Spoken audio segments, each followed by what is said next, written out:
ભુજના સંજોગનગર વિસ્તારમાં પાણી ભરાયા છે। હમીરસર તળાવના પાણી સંજોગનગરમાં ઘૂસ્યા। સંજોગનગરમાં રસ્તા પર જ પાણી જોવા મળી રહ્યું છે। સંજોગનગરમાં પાણી ભરાતા લોકો પરેશાન થઈ રહ્યા છે। હમીરસર તળાવ છલકાઈ ઉઠ્યું છે અને તેના પાણી ભુજના સંજોગનગર વિસ્તારમાં ભરાયા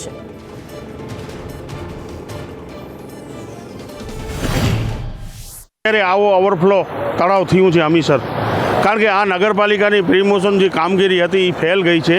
આજે ભારતનગર, રાહુલનગર, ફિરદોસ કોલોની, આશાપુરા નગર, સમાવાસ અને ગાંધીનગરી સહિતના વિસ્તારોના લોકોના ઘરોમાં પાણી ભરાણા છે અને આ વહીવટી તંત્ર જે નાલા સફાઈની જે પોલ કરતો હતો એ ફેલ ગઈ છે। કોઈ નાલા સફાઈ થઈ નથી અને નાલા પણ બેસી ગયા છે અને ગમે ત્યારે કોઈ પણ વાહનવાળો કોઈ પસાર થવાની કોશિશ કરે તો આમાં ફસાઈ શકે છે 100%।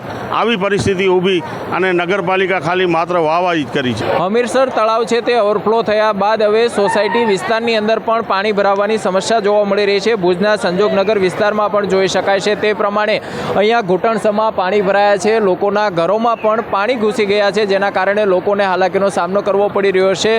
જ્યારે પણ ભારે વરસાદ આવતો હોય છે ત્યારે અહીંયા પાણી ભરાવાની સમસ્યા છે તે સર્જાતી હોય છે અને અત્યારે જોઈ શકાય છે તે પ્રમાણે લોકો પાણી વચ્ચેથી આ પ્રકારે પસાર થવા માટે મજબૂર બન્યા છે। પાલિકા દ્વારા લાખો રૂપિયાના ખર્ચે પ્રી મોન્સૂન કામગીરી કરવામાં આવતી હોય છે, પરંતુ કંઈક ને કંઈક આ કામગીરી કાગળ ઉપર થતી હોય તેવું લાગી રહ્યું છે અને ભુજમાં જોઈ શકાય છે તે પ્રમાણે નીચાણવાળા વિસ્તારની અંદર અત્યારે પાણી ભરાવાની સમસ્યાના કારણે લોકોને હાલાકી પડી રહી છે। અલ્પેશ ગોસ્વામી, સંદેશ ન્યૂઝ, ભુજ।